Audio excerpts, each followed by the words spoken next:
Hello everybody! Hoje eu vim trazer um resumo aqui desse livro do Rick Renner, Arrependimento.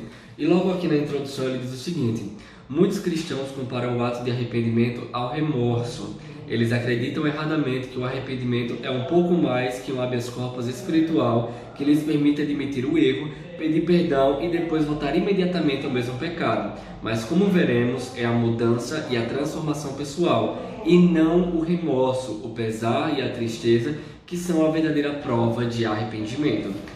Capítulo 1. O que é arrependimento? Assim, aí ele começa a falar aqui, que logo nos evangelhos, João Batista fala sobre arrependimento, Jesus fala sobre arrependimento.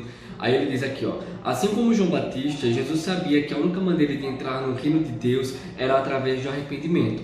A palavra arrependei-vos, usada por João Batista, Jesus e Pedro, é a palavra grega metanoel, composta pelas palavras meta e nous. A palavra meta significa voltar e a palavra nous significa a mente. Uma mudança de mente e uma conversão completa. A palavra metanoel reflete uma virada, uma mudança de direção, um novo rumo e um comportamento e uma visão de vida completamente alterados. A palavra nous é a palavra grega para a mente. Isso significa que a decisão de se arrepender está na mente e não nas emoções. Ou seja, não é o mesmo que uma tristeza passageira por atos passados. Em vez disso, é uma decisão racional, sólida, de fazer uma reviravolta, tomar uma nova direção e rever o padrão da sua vida. O arrependimento pode vir acompanhado por emoções, mas elas não são necessárias para que a pessoa se arrependa. O verdadeiro arrependimento é uma escolha mental de deixar o que desagrada a Deus e voltar-se para Ele de todo o coração e mente a fim de seguir Jesus. O comportamento externo, drasticamente diferente, era a prova garantida do que havia ocorrido um verdadeiramente arrependimento. A palavra arrependimento, da palavra grega metanoel, acho que é assim que ele fala aqui no grego, detona uma mudança de mente que é acompanhada de ações. O arrependimento não é uma mera aceitação de uma nova filosofia ou de uma nova ideia. É uma conversão tão profunda à verdade que resulta em uma mudança de vida completa. O verdadeiro arrependimento começa com a decisão de fazer uma reviravolta e mudar, mas a prova desse acontecimento pode ser testemunha à medida que a conduta externa de uma pessoa corresponde a uma decisão de forma consciente. Ou seja, ele fala aqui que não depende das emoções. Você pode sentir, não sentir, mas o que realmente mostra o arrependimento é quando você toma a decisão e muda de direção. É uma metanoia, né? 2. O tipo certo de dor. Nenhum de nós gosta de sentir dor. #fato. Mas a dor é muito importante porque ela é um sinal que foi projetado para nos alertar. A única maneira de livrar-se permanentemente da dor é indo à raiz do problema. Vivemos em uma era onde as pessoas querem que lhes digam que tudo vai ficar bem, mas a verdade é que algumas coisas não vão ficar bem a não ser que haja uma mudança.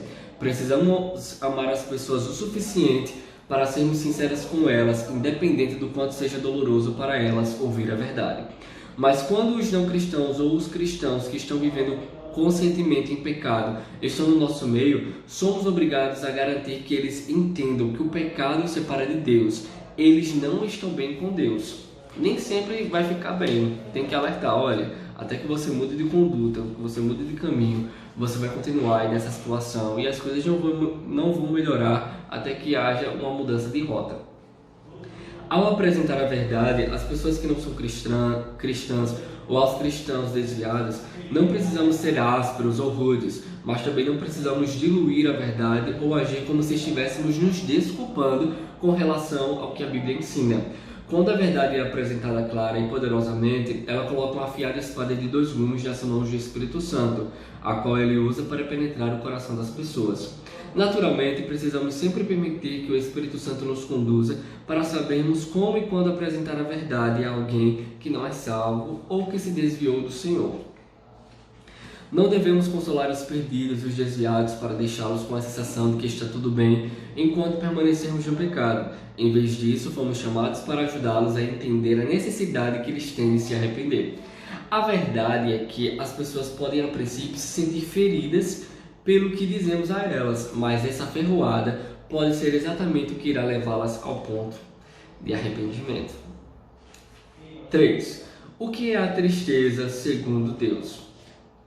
Porque na palavra fala, né, que há dois tipos de tristeza: a tristeza do mundo, que opera em morte, e a tristeza de Deus, que opera para o arrependimento. Paulo ele fala, né, em 2 Coríntios 7:9, não me alegro por ter feito com que vocês sentissem dor e tristeza, mas me alegro porque minha carta fez com que o propósito do coração de vocês mudasse. Como vimos, o velho tratamento produz uma transformação incontestável no comportamento de uma pessoa. Se formos sensíveis ao Espírito Santo e ouvirmos sua voz, nós ouviremos falar conosco quando fizermos alguma coisa que entristece o coração de Deus. Naquele momento, temos uma escolha. Podemos endurecer o coração e ignorar o Espírito de Deus, ou podemos permitir que o Espírito Santo trate profundamente conosco e produza um desejo em nós que nunca transgredirmos daquela maneira específica outra vez. Deus está disposto a operar em nós e conosco, mas precisamos ter um coração que deseje responder positivamente à sua direção. Porque quando a palavra fala, né, a tristeza do mundo, muitas vezes as pessoas elas entram num remorso tão grande pelo que fizeram, uma culpa, uma condenação, que aquilo não gera mudança, ele não gera vida, apenas gera a morte daquela pessoa. A pessoa pode entrar numa depressão, ela pode ficar se remoendo ali, mas nunca ter uma reviravolta na vida dela. Mas a tristeza, segundo Deus, nos eleva, nos tira daquela situação, daquela condenação e nos faz seguir em frente. 4. A diferença entre remorso, culpa, pesar e arrependimento. Que todo mundo pensa que é o mesmo balaio, mas não. Aí ele começa aqui a falar que uma demonstração de emoção nem sempre é sinal de arrependimento. Às vezes é apenas a evidência de remorso. O arrependimento gera verdadeira mudança, ao passo que o remorso produz tristeza natural, que geralmente é confundida com arrependimento. Aí vamos lá. Aí ele diz aqui, deixa eu ver aqui, ele fala que o arrependimento pode ser acompanhado de emoção e lágrimas, mas a tristeza, segundo Deus, produz mais do que lágrimas. Ela produz um desejo de mudança que nos leva à libertação, à liberdade e à salvação no sentido mais amplo da palavra. Que contraste com a tristeza do mundo que produz desesperança, derrota e desespero. Lágrimas e emoções podem acompanhar a decisão de se arrepender, mas elas não são exigências, nem são necessariamente uma evidência de que o arrependimento ocorreu. Então, qual é a diferença entre culpa, remorso, pesar e arrependimento? Vamos lá. Culpa é uma prisão que o mantém perpetuamente preso e sem qualquer mudança. Porque você fica ali, eu fiz isso. Você está estagnado ali, não vai nem para frente nem para trás. Remorso escraviza você em uma tristeza que o envolve emocionalmente e faz com que você permaneça sentindo-se triste, deprimido, sem esperança e sem qualquer mudança. Pesar é uma espécie de autopiedade que está mais focada na própria perda pessoal do que na dor ou na perda que você causou a outros ou ao coração de Deus, e faz com que você permaneça sem qualquer mudança. Arrependimento é uma decisão sincera e real de mudar. E quando o arrependimento genuíno ocorre no coração e na mente de uma pessoa, você pode ter certeza que o Espírito Santo libera seu poder para efetuar a mudança na vida de uma pessoa, para conduzi-la à liberdade. Se você tem confundido lágrimas com arrependimento, agora sabe que não precisa depender das suas emoções para se arrepender. Se Deus está tratando com você em relação a alguma coisa que precisa mudar na sua vida, você pode se arrepender nesse instante, independente do que sinta ou deixe de sentir. 5. Arrependimento, um princípio elementar. Aí ele fala aqui, né, que a palavra ela diz o seguinte, em Hebreus 6, do 1 ao 2. Por isso, pondo em parte os princípios elementares da doutrina de Cristo, deixemo-nos levar para o que é perfeito, não lançando de novo a base do arrependimento de obras mortas e da fé em Deus, o ensino de batismos e da imposição de mãos, da ressurreição dos mortos e do juízo eterno. E aqui nessa parte ele começa a falar que a questão do arrependimento, ele é a base, ele é o fundamento, Porque se o cristão ele é aquele que quando erra, quando peca, ele não consegue ele não consegue primeiro nem se arrepender e nem receber o perdão de Deus, ele fica estagnado na vida cristã dele. Porque o diabo ele consegue pegar essa pessoa que não consegue se arrepender e deixar ela ali, manter ela ali, no remorso, na culpa, no pesar, mas no arrependimento. E muitas vezes aqueles que se arrependem, que até ele fala também aqui, que mudam até de comportamento, de fato se arrependem, muitas vezes ficam presos pela culpa, porque Satanás fica na mente delas, você fez aquilo, e aí onde entra a justiça, né? A justiça de Deus por nós, né? A partir do momento em que esse fundamento do arrependimento estiver colocado, ele nunca deveria haver qualquer necessidade de ser lançado novamente. A gente deveria permanecer firme nesse posicionamento. Em outras palavras, o princípio não é um ponto de parada, é apenas um começo. A palavra arrependimento no Novo Testamento retrata uma mudança completa, radical e total. É uma mudança de mudar completamente, ou uma decisão de fazer uma reviravolta total na maneira de pensar, de crer e de viver. Descreve uma pessoa que está passando por uma transformação completa e radical, que afeta literalmente cada parte da sua vida. Vimos que o arrependimento não é uma tristeza passageira e temporária pelos atos passados. Em vez disso, é uma decisão sólida, racional, de dar meia volta e tomar uma nova direção, a fim de mudar completamente os padrões de vida em todos os níveis. É uma escolha mental de se voltar para Deus de todo o coração, a fim de seguir a Jesus completamente. O arrependimento é o ponto de partida para todos nós, é um estilo de vida para todo cristão comprometido. Como cristãos que levam a sério a sua caminhada com Deus, devemos estar dispostos a nos arrepender rapidamente toda vez que fizermos algo que não corresponde ao caráter daqueles que representam Jesus. Trata-se de um ato básico fundamental da vida cristã. É o ponto de partida e faz parte do estilo de vida do cristão comprometido.